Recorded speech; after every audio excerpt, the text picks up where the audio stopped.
चारित्र्यावर संशय असल्याने पती पत्नीची गळा दाबून निर्घृण हत्या केल्याची धक्कादायक घटना नागपूर जिल्ह्यातून समोर आली आहे। ही घटना नागपूर जिल्ह्यातील विभापूर तालुक्यात घडली असून या प्रकरणी पोलिसांनी संशयित आरोपी पतीला अटक केली आहे। दुर्गा प्रमोद वावरे वय वर्ष 32 असं मृतक महिलेचं नाव आहे, तर प्रमोद कुसन वावरे वय वर्ष 40 असं या प्रकरणातील संशयित आरोपी पतीचं नाव आहे।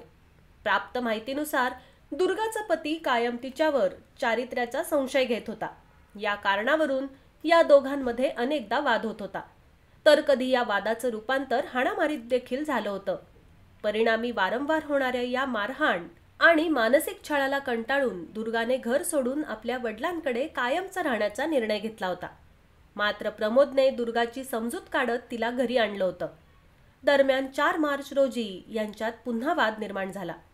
त्यानंतर हा वाद विकोपाला जाऊन स्वतः प्रमोदने दुर्गाला तिच्या वडिलांकडे भंडारा येथे नेऊन सोडलं होतं। तेव्हापासून ती आपल्या वडिलांकडे राहत होती।